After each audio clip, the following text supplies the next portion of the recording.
Welcome to Around the ASUN. Around the ASUN is the newest podcast for the newest conference in FCS football.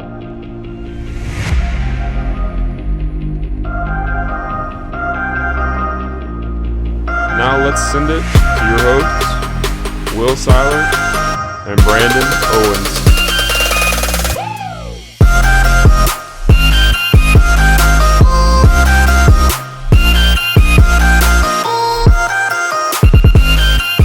Welcome back, FCS Fans Nation, to another episode of Around the ASUN.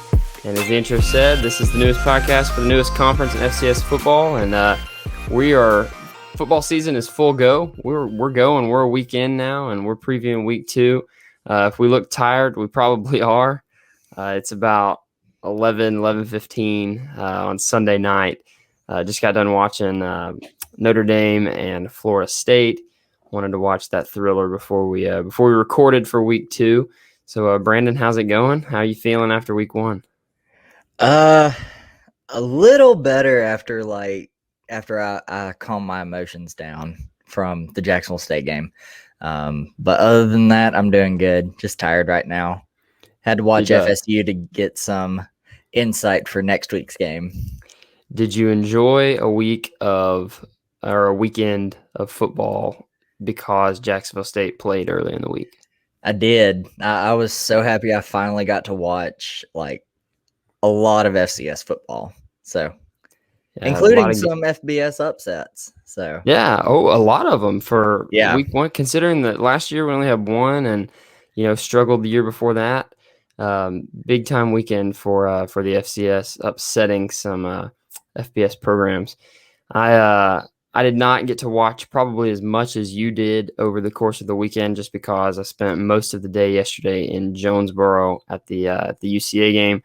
But it was definitely awesome. Even yesterday morning, it was a short drive to Jonesboro. So yesterday morning, I got to watch game day and then watch some of the early games. So it just something feels right about Saturday mornings, watching college game day, watching Lee Corso put some headgear on, and then watching some football. So just really glad to say that football really is back. Week 0 is fun, but week 1 was the real deal, and it was fun to watch some football. So if you're good, then let's jump right in. Let's recap week 1, and then we'll move into week 2. Yeah, let's do it. All right. So as far as week 1 goes, if you did not watch any of the ASUN games, I'll run through the results, and then we'll kind of talk about them. Jacksonville State lost on Wednesday to University of Alabama at Birmingham, 31-0. UCA dropped 1 to Arkansas State last night, 40-21 in Jonesboro. North Alabama lost to Southeast Louisiana, 49-28.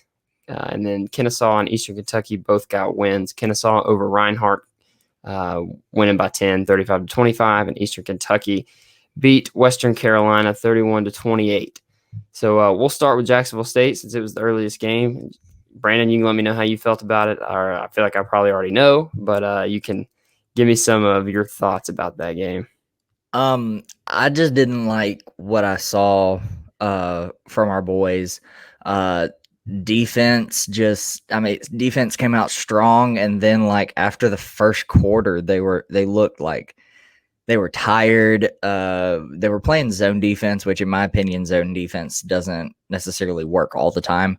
I would much rather see us play more man-to-man than zone 100% of the time. Offense didn't look good at all, especially the offensive line. Our offensive line basically went back to 2019 and was like, we're going to play like this first game. Did not hold their blocks. They were letting defenders through, basically forcing Cooper out of the pocket, not giving him a whole lot of time to make smart decisions. Although he did make some more smart decisions this game than he has in the past. I just didn't like what I saw, and after seeing a few other teams play, I was like, okay, I feel a bit better about some of the future opponents that we play, but overall, we have a lot of work to do. One thing you were talking about, Zarek making good decisions early on in the game. I thought Cooper looked really, really nice. Made some good throws, made some hard throws, some back shoulder down the sideline. But I never really saw them take a chance, go vertical. No, because we ran the same 3 plays the entire game. And that was one thing throughout the whole game I was waiting on them to do was take a shot. And then as far as defensive performance goes, I felt like they, like you said, sat in zone all night, and not just zone, but a deep zone. And I felt like they really maybe wanted to keep everything in front of them, but because of that,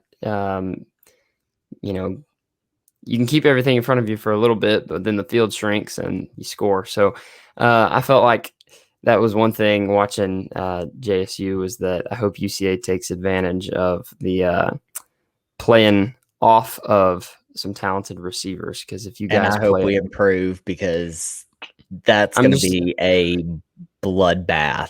I was gonna say, if you guys wanna give Tyler Hudson and Lawan Winningham and Christian Richmond 15 yards to work with, then we'll see you after the game when you lose by 20. But defensive line looked good early. UAB tried to initially some power run game right up the A and B gaps. Didn't really work, but then when they started running off tackle, started some outside zone, some stretch. I felt like they kind of created some gaps and started to gash the JSU defense a little bit. But before that, the interior of the defensive line for Jacksonville State did look good. Just didn't really keep that up as the game went on. UCA, moving on. UCA lost to Arkansas State 40-21. Like I said earlier, I was at that game last night. I'm going to be honest. It's kind of what I said I thought would happen. I thought that I did predict a win, but that was the homer in me.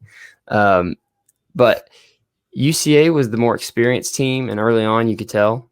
I think you could tell that even though they probably had some, they had, I think, 16 D1 transfers from just last year, and they were all from Power 5 schools. Butch Jones brought like half the SEC with him. But they were talented, but they didn't really play together very well. And so UCA took advantage of that early, jumped on them 7-0, led at halftime 7-6. But then I think depth kicked in the fourth quarter. We were down by 6 going into the fourth. And that FBS, the extra 22 scholarships, I think started to show up there in the fourth quarter a little bit. Did you get a chance to watch that one? I watched a majority of that game, mostly the first half, because I was also watching the UNA and SELA game. So, but yeah, I mean, UCA looked strong the first 3 quarters.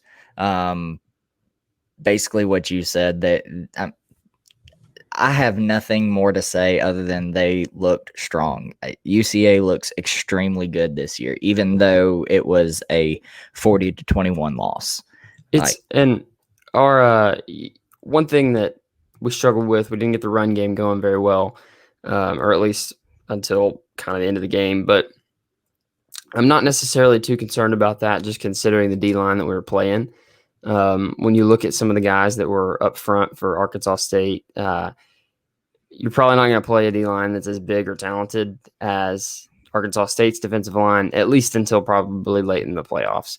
And I don't even know, maybe North Dakota State, somebody like that. Sam Houston State's got a talented one, so that's going to be somebody to you'll meet in the regular season. But even then, I've seen Sam Houston's D-line in person, and I've seen Arkansas State's, and I'd rather play Sam Houston's. So I don't want to say I'm too concerned about that. They did give Braylon time to throw the ball pretty much the entirety of the game. But like I said, that depth started to kick in. Some of those 2s and 3s that started rolling in for Arkansas State that were just as fresh or as fresh as they could be started to, I think, overwhelm the lack of depth on our side. So even though I think we'll be fine going on, I think we'll get a good test this week, but we'll get to that here in a little bit. Mm-hmm. Moving on, North Alabama lost to Southeastern Louisiana by 21. That game was moved to Florence. And I know you got to watch most of it on TV, so let me know what you thought about that one. UNA really surprised me. When Sela started like coming out the gate, scoring like Sela does, I was like, this game is like, they scored first. I was like, this is about to be a no-brainer on who wins. It's about to be a blowout win. And then out of nowhere, UNA starts answering answering Sela by scoring as well. So it was like 7-0 Sela, tied at 7, 14-7 Sela, 14 tied. And then I think UNA took the lead 21-14. Sela tied it up and then went ahead, and then it just, yeah. So I really liked what UNA is doing. I think in a couple weeks, the Jacksonville State game is going to be very interesting, especially with how strong UNA came out of the gate in this first game, which I think I wouldn't say they exposed Sela, but they made some things apparent as to what Sela needs to work on or what other people could possibly expose later in the season. So I think UNA is a lot better than what people think going into this season. This really made me start thinking about some of the games that we predicted when we were previewing UNA. So we'll see as the season goes on. North Alabama gave up 230 rushing yards to a team that likes to throw the ball. Southeastern is, while they're going to try and run the ball, set up the pass, they do like to throw the ball. They like Cole Kelly sitting back and heaving it downfield. So anytime you give up 230 to a team that likes to throw the ball a little bit, I do think that's somewhere that if North Alabama improves on that, then who knows how that game ends. I mean, when you're a passing team and you're able to run for however many yards you want, your whole playbook's open and you're not going to lose. Now, if you make a team that likes to throw the ball, have to throw the ball because they can't run the ball, then it's a different story. North Alabama also only rushed for 54 yards, and that's kind of how UCA was yesterday. I think we only rushed for like 40, 45 or something. When you're one-dimensional like that, it's just kind of hard to get anything going, especially against a team if they've got a little more talent on the other side. So I think North Alabama, like you said, looked good early. A lot of promise for those guys moving forward, and I think this week will be probably a better measuring stick for the Lions, just because Sela's a team that a lot of people have being a dark horse playoff team, which UT Chattanooga is too, but they didn't look as good this past week. Here's a game that I'm interested to hear at what you have to say.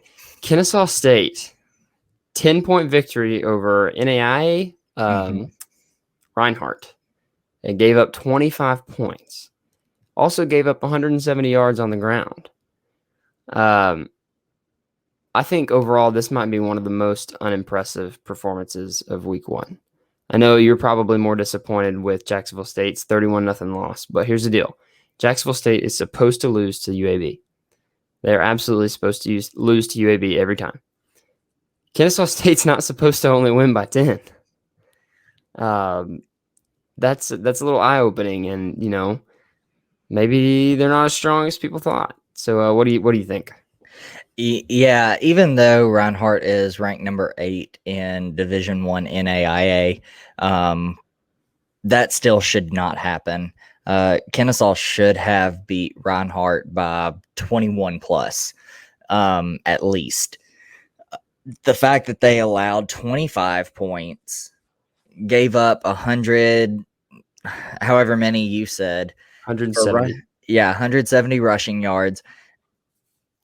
No, I was talking to Kyler during that game, and I was like, he messaged me first and was like, I don't think you have anything to worry about when it comes to Kennesaw later in the season. And I was at the gym at the time, and I was listening to the game, and at the time KSU was running away with the game, and I was like, I don't know, they're kind of pretty far ahead. And then as I kept listening and watching the game, I was like, oh, we might actually stand a chance against Kennesaw State. Like, Kennesaw State, you should never let the game get that close to against an NAIA team. If you do, you're not going to have as successful as a season as you think. Doesn't matter if it's the first game of the season or not. When you play an NAIA team, you're supposed to absolutely destroy them.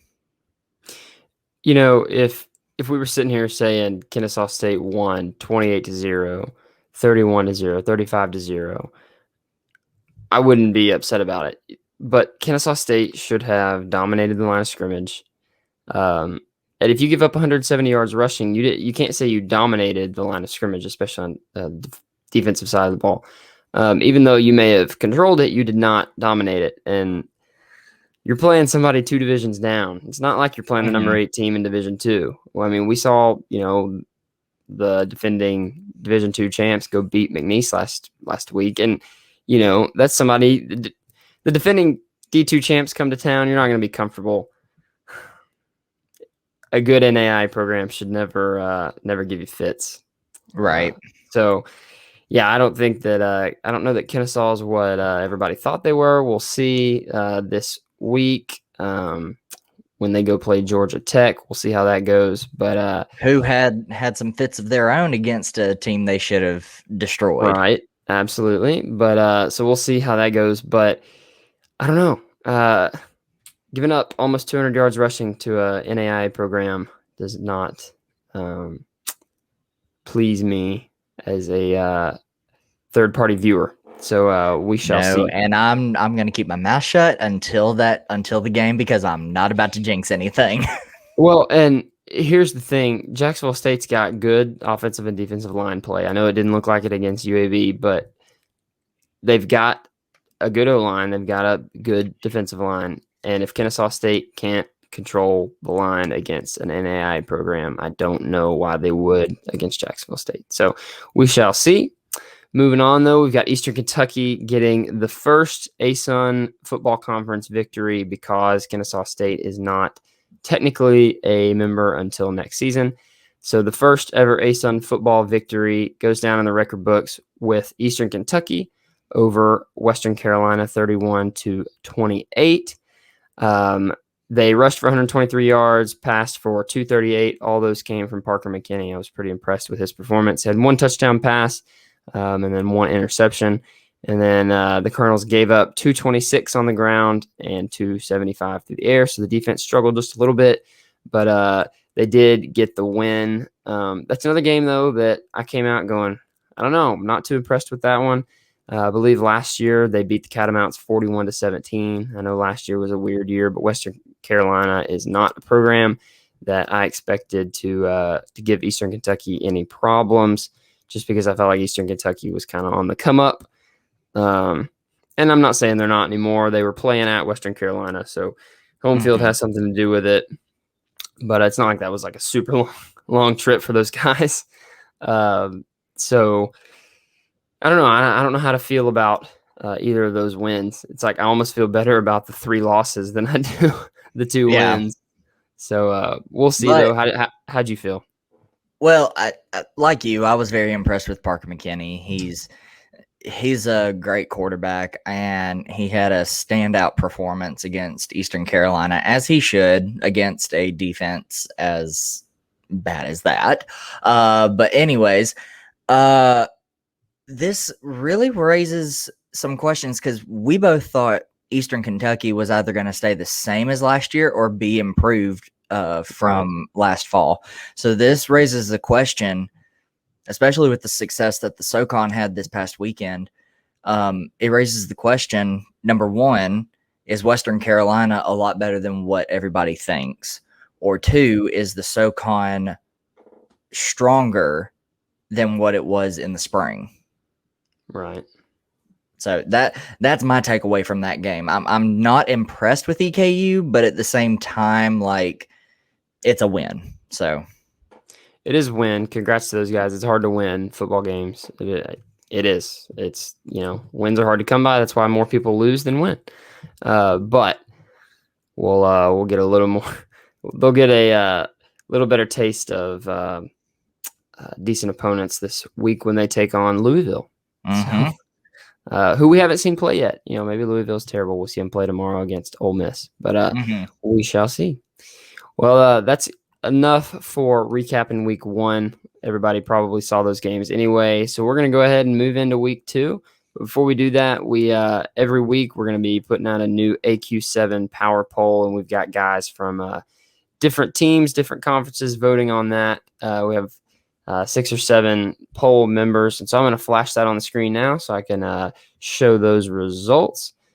So not just a ton of change, only 2 teams flip-flopping this week. Sam Houston stays at the top spot. Central Arkansas stays at 2. SFA bumps up from 4 to 3, and Jacksonville State takes the 4 spot. And then Eastern Kentucky, Abilene Christian, and Lamar rounded out at 5, 6, and 7. So I'll leave it up there for a minute. James or Brandon, I said James is your name. I saw you on Twitter. Throws me off every time I see that. Brandon, tell me how you feel about it, and then share your personal poll as well if you don't mind. Well, number one, my personal poll is exactly what's up here. I felt like even though it was against Tarleton State, because same Houston, Stephen F. Austin got a win over Tarleton State, who at the beginning we never posted the results of the first one with Tarleton State and Dixie State. Some people had Tarleton, or by the end of those results, Tarleton was 5th in the ASUN WAC challenge in our power poll, but then we decided to take both of them out. But anyways, so I think with them getting a win over Tarleton and with JSU underperforming against UAB, I felt the need to swap both of them. I really wanted to swap JSU and EKU, and then I looked at who EKU beat, and I was like, JSU would handle that team, no issues. So I decided to keep JSU at 4.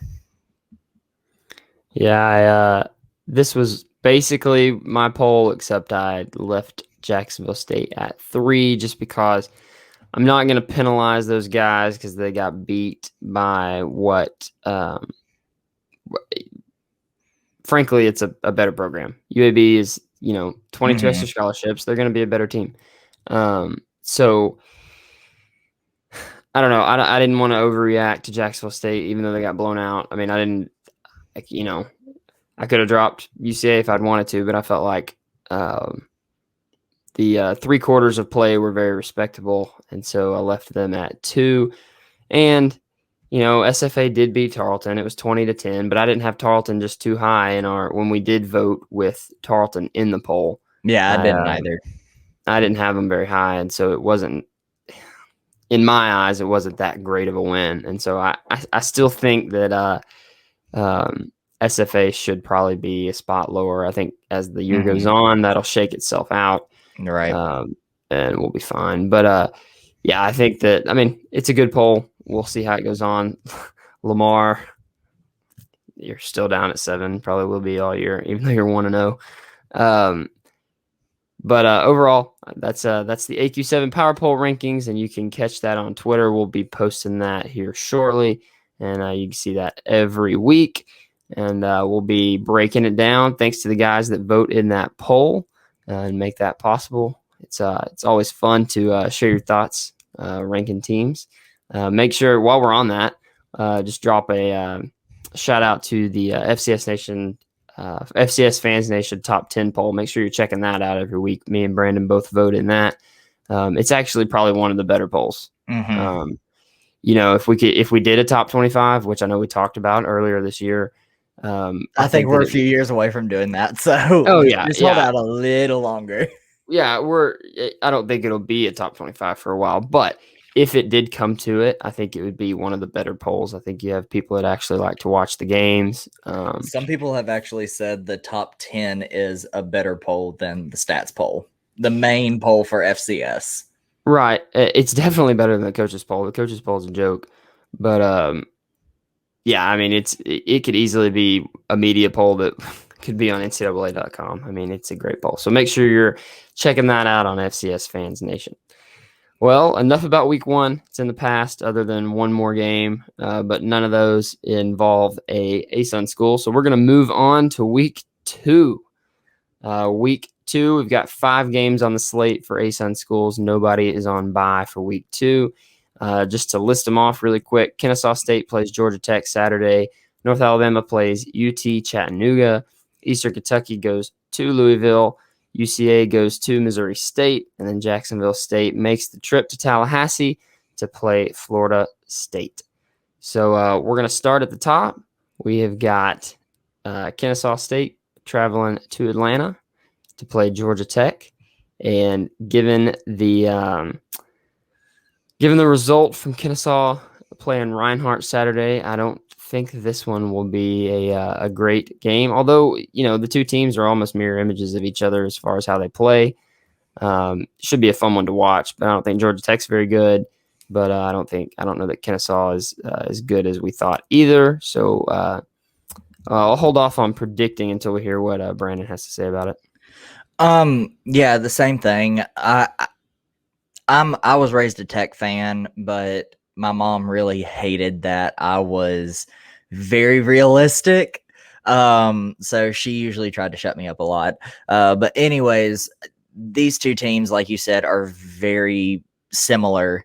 Georgia Tech's getting away from the triple option, but Kennesaw State still a triple option. Georgia Tech's defense still very familiar with the triple option. I think it's going to be a fun game. But the last time Georgia Tech did play a triple option team, they lost. Like a triple option FCS team, they lost in overtime. Was that the Citadel? Yeah. Okay. That's what I thought. Was that last fall? Was that 2 falls ago? Or I think it was 2 falls ago, 2019. I think it was 2019. Yeah, I remember where I was. I was at a pregame meal for that. That's fun. Yeah, I have a hard time with the Kennesaw result from last week, seeing them do too much damage against Georgia Tech, but anything's possible. The FCS sounds like they're out for blood against the FBS this year. So, if we keep the 6 games a week up for the first couple weeks that FCS schools are playing FBS schools, we'll have a nice little result at the end of the year for us. So I'm gonna go ahead and say that Georgia Tech wins that game, though. I think it's probably better team, more talented team, and I don't have any reason to think that Kennesaw will go in there and win. So I'm gonna go ahead and say Georgia Tech wins, going away. This is a game that Kennesaw State has been wanting to happen for years now. I think they're going to be really hyped up for it, very pumped up. I think they're going to take what happened against Reinhardt and really learn what they needed to work on and work on it this week going into this game. It's going to be close, but I got Georgia Tech winning by 7. Cool. So we're going to move on to North Alabama playing UT Chattanooga. And this is a fun one for me to pick because UT Chattanooga did not. Chuck Chattanooga. Oh, God. That is something us JSU fans have been saying since about 2014. I'm not going to say it's creative, but it's entertaining. No, we absolutely hate Chattanooga. We want them to lose all their games. Well, they're 0-1. They lost to Austin Peay last week in what was one of the better games of or pre-week one. Everybody knew it was going to be a good game and a measuring stick for both. But, North Alabama looked good against Southeastern. And UT Chattanooga, they didn't look horrible. They didn't look bad. But that's one of the tougher games to pick, in my opinion.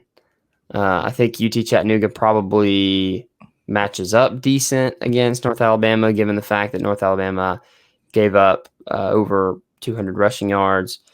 But that'll be a fun one. What do you think's gonna? Or you don't have to predict it yet, but how do you feel about that matchup? I feel really good for like UNA. As far as like UTC, I would be very nervous going into this game, especially after taking a loss to Austin P, who a lot of people thought that UTC was going to beat. And then Austin P goes into Chattanooga and beats them by 10. So I think if you're a Chattanooga fan, I would look at this game and see how UNA performed against Sela and be very nervous about this game and very nervous about starting 0-2. It's correct me if I'm wrong, it's in Florence, right? Yes. Okay. I don't know how much home field Braley Stadium provides. I think it's tough to go play there. It's not, it's not Montana, but it's yeah, they like their line football in Florence, Alabama. And so it's for a team like UTC to go in there and to win outright is going to be tough. And so coming off what I feel like UNA is probably going to feel like they had an opportunity to beat Southeastern Louisiana last week and kind of let it get away from them late because, at one point I think it was 28-28. So I think they gave up 21 unanswered. So I'm going to say UNA wins a very close matchup to UTC, even though I think a lot of people on paper are going to pick UTC. I'm going to say that the Lions steal one from Chattanooga at home. Yeah, I think UNA is gonna. I mean, it's gonna be a very close game, but I think UNA is going to look at last week and, like you said, basically say that they gave it away or let it get away, and they're going to use that as motivation to keep driving the entire game and keep pushing and get their first ranked win at the FCS level. I got the Lions winning by 4. I think that'll be a fun one to watch. That's something that I'll have my eye on prior to the UCA game. Next up, we've got Eastern Kentucky at Louisville. A little hard to say anything about Louisville. We hadn't seen them play yet. They play tomorrow night against Ole Miss in the only game on Monday. It is a short turnaround for Louisville. They'll go from playing Monday to playing Saturday, almost like a Saturday to Thursday type time off. But I don't know that it's going to matter too much for the Cardinals. I think that Eastern Kentucky, even though I think they're a decent team, I don't know that they're good enough to go into Louisville and take one from the Cardinals. But how do you feel? Yeah, I just think Louisville's going to be too much for Eastern Kentucky. They might be like the majority of the other FCS teams that have played FBS programs that lost. They'll keep it close at least the first quarter and seem like they're in the game, and then Louisville's going to run away with it. I just do not see this going well for Eastern Kentucky. A lot of times, FCS, FBS games are won in the trenches. You see the FBS offensive and defensive lines start to take over. And I don't have any reason to believe that EKU's defensive line will be able to control the rushing attack from Louisville, considering they gave up over 200 rushing yards to Western Carolina a week ago. So, I'm going to say Louisville wins that one pretty big. Maybe EKU, like you said, keeps it close for a quarter. But I don't see it being close past that. Yeah, with EKU's performance against Western Carolina, they should have beat Western Carolina by more than 3. So yep. I got Louisville winning 21+. How'd you say it? How'd you say the name of the team that EKU's playing? How'd you say it? Louisville. That's so weird. It's just a difference in accent. Not making fun of my accent. Nah, I mean, I think you're probably saying it right. I say Louisville. It's probably wrong. That's the correct pronunciation. I'm from Alabama, though. Okay. All right. We run everything together.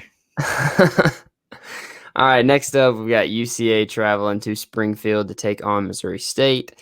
Missouri State played Oklahoma State last week, and I don't know that the game was as close as the score probably says that it was. At one point, it was 23-9.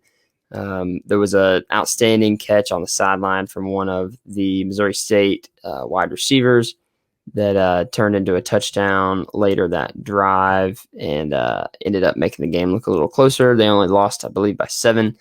So, I don't know that Missouri State's as good as that score shows, but that game should be a measuring stick for both programs, considering neither one have played an FCS school yet this year. So how do you feel? I haven't looked at the stats for the Missouri State and Oklahoma State game. I'm pretty sure the stats show that it wasn't as close of a game, like you said. But the fact that Missouri State kept the game within 7, pretty impressive, especially given the past of the program for Missouri State, just being usually a bottom dweller of the Missouri Valley. UCA went in last year and took care of business in the fall, played them twice. I just don't see.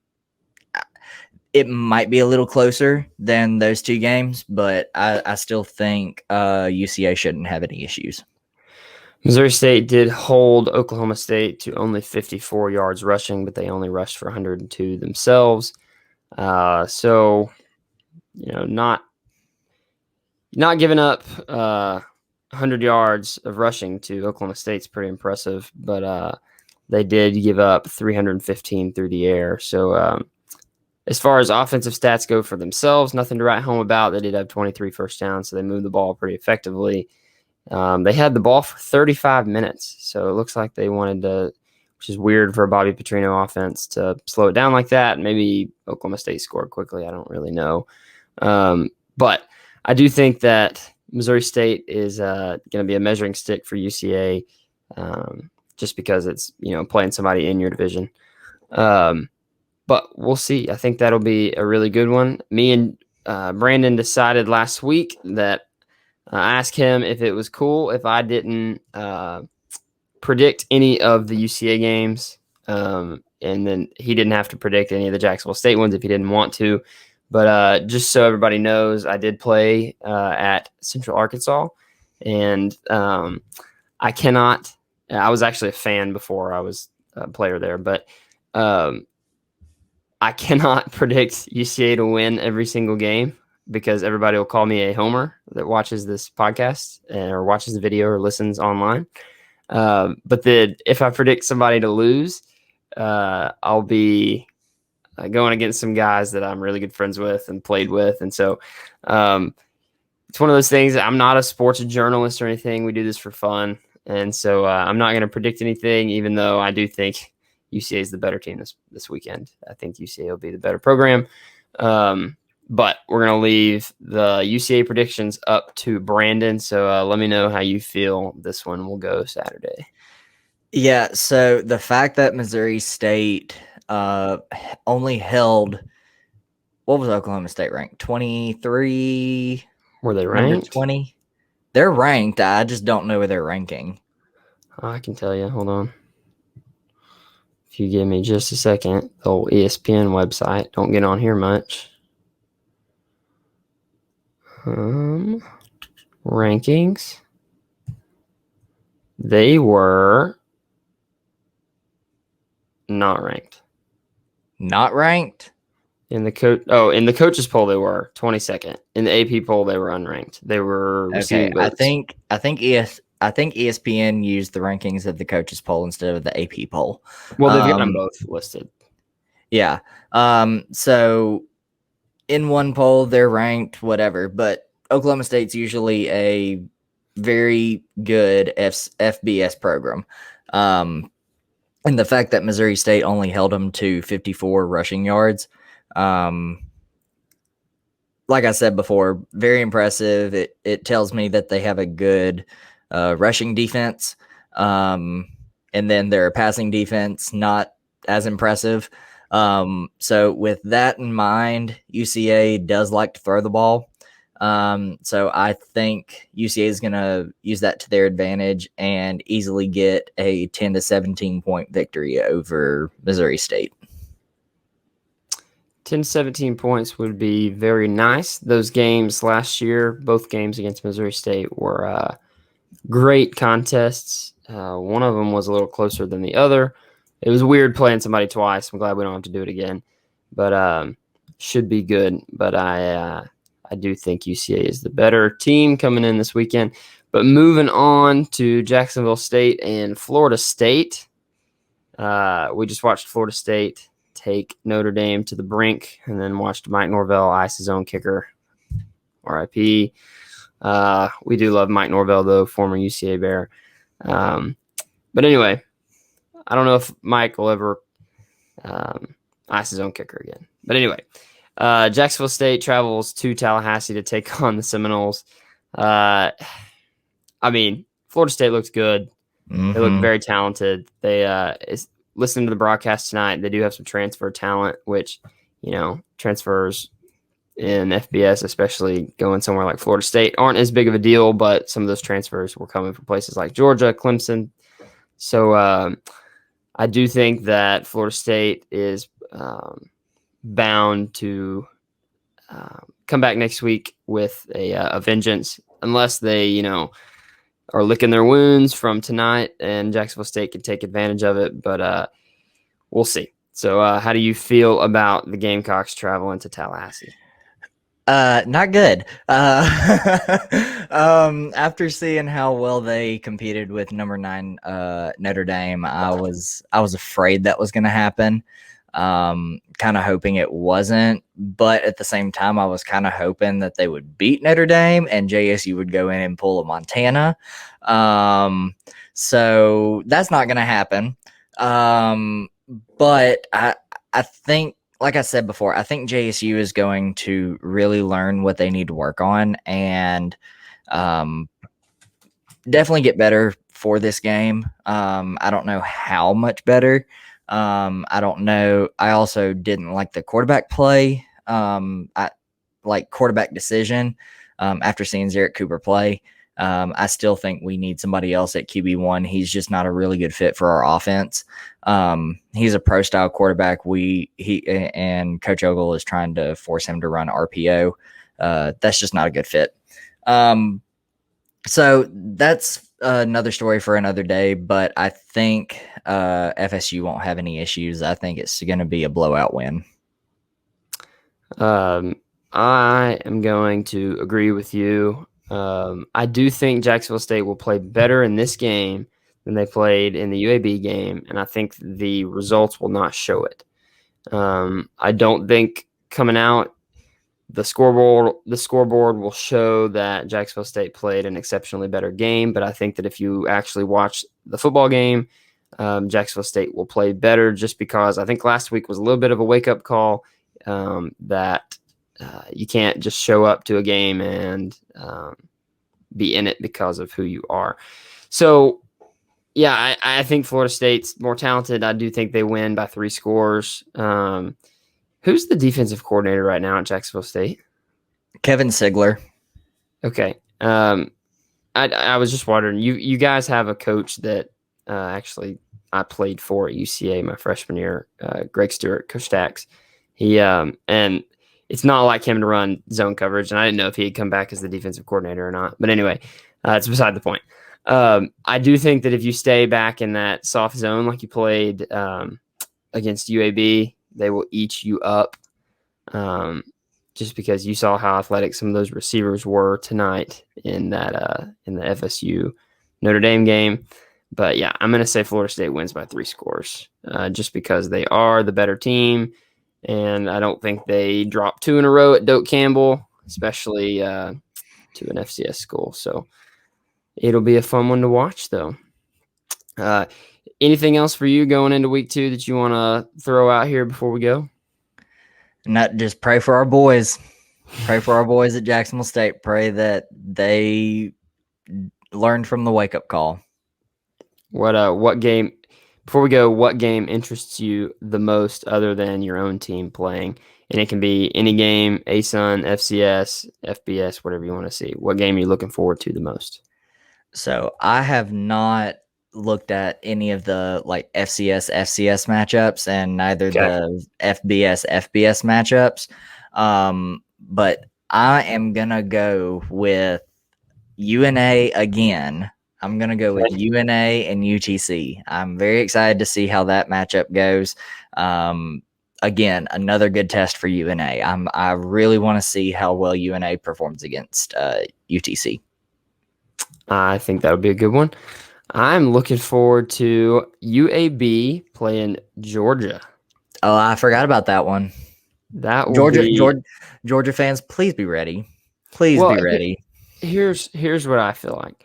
UAB is a good football program. They were good last year when we played them, and we kind of had to tell ourselves that. You're not used to UAB being, I don't want to say good. They've been good, but however many years ago, 5-6 years ago, they didn't have a football program, for 1 year.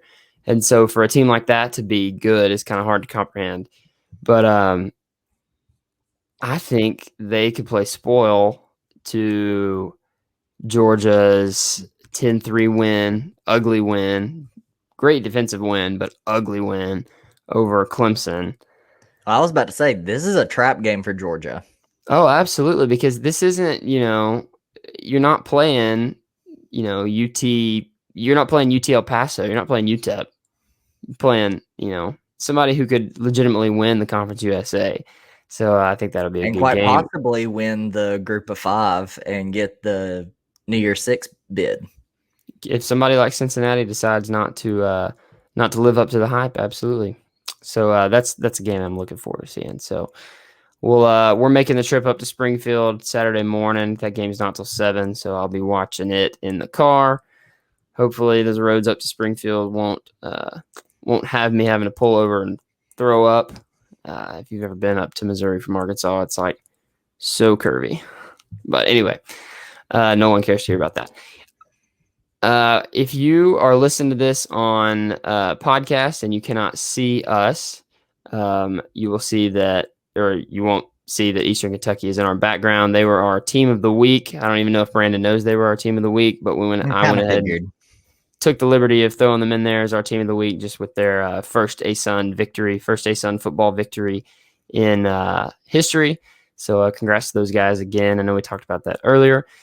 Thanks for listening and thanks for watching on YouTube. Make sure you go follow us on social media at Around the ASUN on Twitter and Instagram.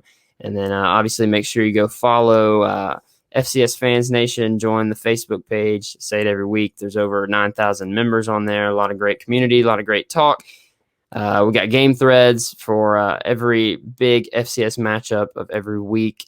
And so if you're not well represented on that page, if your team's not well represented, go start a community, go add your fellow fans and start representing your school. It's really fun. You get some friendly banter going back and forth, and it gets a little hostile sometimes, especially now that Montana's back. No, they are back. I'm actually on that train this year. They are back. I saw a guy on there today saying that Montana should be the number 1 team in the country, which I'm not gonna say absolutely not. They shouldn't be, but he said that unless they explicitly lose, they can never drop out of the 1 or 2 spot for the rest of the year. And I see. Yeah, I said, that doesn't make sense because what if there's a lot of there's 10 weeks left of FCS regular season football. What if somebody I pick any big FCS matchup, somebody that won last week that is 1-0, that goes and beats a big FBS program and then goes 11-0. Who's to say they can't jump Montana? And he was like, oh, well, that'd be voting on whatever. Anyway, we had some, like I said, there's good community on that Facebook page. You get to have some actual discussions about FCS football on there. It's probably the one-stop shop for FCS football on social media. So make sure you're doing that. Might I just add, I'm one of the ones that's putting Montana as my number 1 team for right now. But look, just because they had a better win than Sam Houston. But looking at next week, they play Western Illinois and Sam Houston plays SEMO. So if Sam Houston has a good showing and a much better win than what Montana does against Western Illinois, Sam Houston will jump right back into my number 1 spot. Y'all don't want to know who my number 1 team is. I'll just tell you, it's North Dakota State. They're going to be until they lose. Okay, but any of the top 5 teams have a good argument to be number 1. You're right. There's a lot of parity right now in the top 5. So it's great to have a full slate of FCS football back so we can actually have those discussions. But if you like discussion like that, like I said, head on over to FCS Fans Nation on Facebook, Twitter, Instagram, and join those pages, and you get plugged right in, start having the discussion. So we appreciate you listening. Hope you enjoyed week 1. Hope your team won, unless they're playing UCA or Jacksonville State. So anyway, we'll see you next weekend for week 2, and enjoy a full week of football.